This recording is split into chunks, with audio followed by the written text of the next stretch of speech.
মাৰ্কেণ্ডীয় ঋষিৰ ভগৱান বিষ্ণুৰ মায়া দৰ্শনৰ দ্বিতীয় খণ্ড। মুনিৰ ওপৰত প্ৰত্যক্ষভাৱে চাবলৈ ভগৱান শ্ৰীহৰিয়ে নৰ আৰু নাৰায়ণৰ ৰূপ ধাৰণ কৰি মাৰ্কেণ্ডীয়ৰ ওচৰত উপস্থিত হ'ল। দেৱতাসকলৰ ভিতৰত প্ৰধান আৰু সকলোৰে পূজ্য নৰ আৰু নাৰায়ণৰ শৰীৰৰ ৰূপ এজনৰ শ্বেত আৰু আনজনৰ কৃষ্ণ অৰ্থচ কপিল ৰঙৰ আছিল। চকুবিলাক নৱপুষ্পিত পদুম ফুলৰ দৰে উজ্জ্বল আছিল। তেওঁলোকে চতুৰ্ভুজ ৰূপ ধাৰণ কৰি আছিল। তেওঁলোকৰ বসন আছিল ক'লা হৰিণৰ ছাল আৰু গছৰ বাকলি। আঙুলিত ধাৰণ কৰিছিল কুশবনৰ আঙুঠি। এনেদৰে ব্ৰহ্মসূত্ৰ ধাৰণ কৰি হাতত কমণ্ডল আৰু বাঁহৰ দণ্ড তথাপি পদুমৰ মালাৰে সুশোভিত তপস্বীৰ মূৰ্তিৰে মূৰ্তিমান হৈ নৰ আৰু নাৰায়ণ আহি উপস্থিত হৈছিল। তেওঁলোকৰ হাতত পকোৱা সূতাৰে তৈয়াৰী ঝাৰু দেখা গৈছিল। শৰীৰৰ গঠন ওখ ডাঙৰ, তদুপৰি সোণালী ৰঙৰ দ্বাৰা আলোকিত, ঠিক সন্ন্যাসীৰ গুণেৰে সন্নিৱিষ্ট আছিল। সন্ন্যাসী ৰূপত নৰ আৰু নাৰায়ণক সন্মুখত দেখা পাই মাৰ্কেণ্ডীয় মুনিয়ে জ্বৰ উঠাৰ দৰে হৈ এডোখৰ কাঠৰ দৰে দীঘল হৈ পৰি কাতৰে প্ৰণাম জনালে। সন্মুখত ভগৱানৰূপী নৰ আৰু নাৰায়ণক দেখা পাই মাৰ্কেণ্ডীয় মুনিৰ মন আৰু শৰীৰ অনুভূতিৰে গাৰ নোম শিয়ৰি উঠিল। চকুৰ পানীৰে বাট নেদেখা হৈ মুনিয়ে তেওঁলোকৰ ফালে চাব নোৱাৰা হ'ল।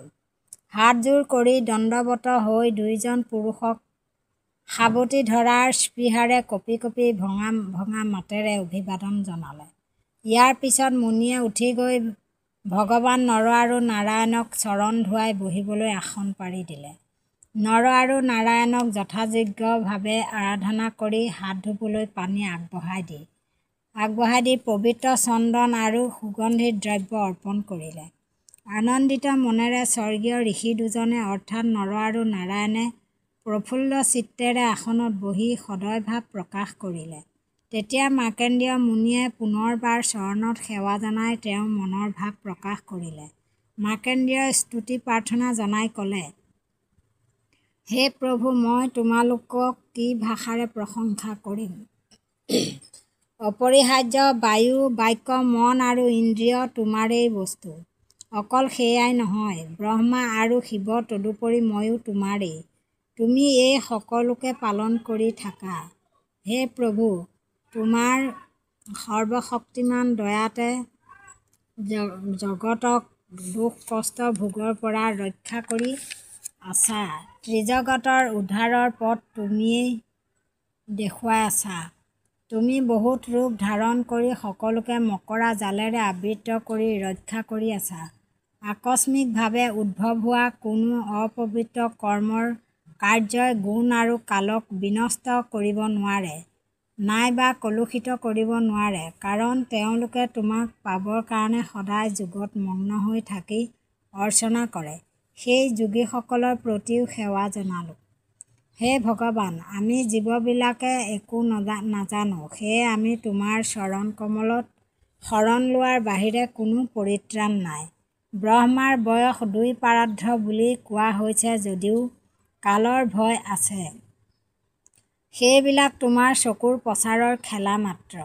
সেয়ে ব্ৰহ্মাৰ সৃষ্টি এই জীৱবিলাকৰ অন্তৰত ভয়ৰ সঞ্চাৰ হোৱাটো স্বাভাৱিক। গতিকে মই এই পাৰ্থিৱ শৰীৰটোৰ ওপৰত গুৰুত্ব নিদি সৰ্বশক্তিমান বিচক্ষণযুক্ত ভগৱান, যিজনে সকলো আত্মাকে অদৃশ্যৰূপে পৰিচালনা কৰি থকা সেইজন ভগৱান অৰ্থাৎ তোমাৰ চৰণ সেৱাকেই বাছি লৈছোঁ। কাৰণ তোমাৰ কৃপাতেই যি বস্তুৱেই আমাৰ প্ৰয়োজন তাকেই আমি লাভ কৰিছোঁ। আত্মাৰ বন্ধুত্ব ৰক্ষা কৰোঁতা পৰমাত্মা হে ভগৱান। যদিও সত ৰজ তম আৰু এই বিশ্ব ব্ৰহ্মাণ্ডৰ সৃষ্টি স্থিতি লয়ৰ মূলতে মায়া বুলি কোৱা হয়, তথাপি তোমাৰ আমোদ প্ৰমোদৰ কাৰণেহে এইবিলাকৰ সৃষ্টি। চিৰ শান্তি দিব পৰা তোমাৰ সতগুণ বিশেষভাৱে প্ৰকাশিত আছে। দুখ কষ্ট দিব পৰা অন্যান্য গুণৰ তুমি অধিকাৰী নোহোৱা। আনহাতেদি জ্ঞানহীন জনৰ ভয়ৰ সৃষ্টি কৰোঁতাও তুমিয়েই। এই সত্যকে উপলব্ধি কৰি জগতৰ জ্ঞানীসকলে ভগৱান নাৰায়ণৰ অভিব্যক্তি হিচাপে তোমাকেই পূজা অৰ্চনা কৰে আৰু সেয়ে তুমি ভক্ত সমাজৰ অন্তৰত বিৰাজমান। পঞ্চৰাত্ৰৰ শিক্ষাই সতগুণকহে মাত্ৰ স্বীকাৰ কৰে, কাৰণ ইয়াৰ দ্বাৰা সকলোৰে আত্মসুখ লাভ হয় আৰু সকলোৱে নিৰ্ভয়তা অনুভৱ কৰে। হে বিশ্বময় দেৱ তথা বিশ্বৰ ঈশ্বৰ, তুমি অন্তৰ্যামী আৰু সকলোৰে আশ্ৰয়ৰ স্থল। তুমি বিশ্বৰ গুৰু ও পৰম দেৱতা নৰোত্তম নাৰায়ণ। তোমাক প্ৰাৰ্থনা জনাইছোঁ।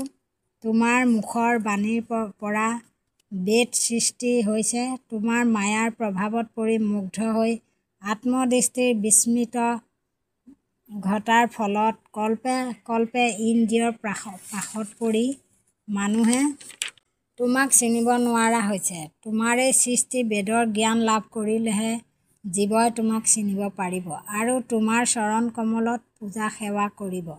সৰ্বজ্ঞাতা আৰু সৰ্বময় হে নাথ, তুমি সকলোৰে আশ্ৰয়স্থল। তোমাৰ পদকমলত অনুক্ষণে নমস্কাৰ কৰোঁ। হে প্ৰভু, তুমি মোক দয়া কৰা। অক্লান্ত পৰিশ্ৰমৰ দ্বাৰা বহু চেষ্টাৰ অন্তত তোমাৰ উজ্জ্বল ৰূপ চকুৰ আগত দেখিবলৈ পাইছোঁ। হে আত্মনিৰ্গুণ মহাত্মা, তোমাক মই বন্দনা কৰোঁ। মাৰ্কণ্ডেয় মুনিৰ প্ৰাৰ্থনাও প্ৰশংসাত নৰ আৰু নাৰায়ণ সন্তুষ্ট হ'ল আৰু ক'বলৈ ধৰিলে, হে ব্ৰাহ্মণৰ শিৰোমণি, মনৰ একাগ্ৰতাৰ যোগেদি অবিৰামভাৱে মোক উপাসনা কৰি আত্মসংযমৰ দ্বাৰা তপস্যাৰ গুণত আৰু বেদ অধ্যয়ন কৰি তুমি চৰম উৎকৰ্ষ লাভ কৰিব পাৰিছা। তুমি জীৱনজোৰা সংকল্প লৈ কৰ্তব্য নিয়াৰিকৈ পালন কৰি যি আদৰ্শ দেখুৱালা, তাত আমি অতিশয় সন্তুষ্ট হৈছোঁ। তোমাৰ সকলো শুভ হওক। এতিয়া তোমাক কি বৰ লাগে মোক কোৱা। ইয়াৰ পিছৰ ভাগটো অহা খণ্ডত পাব।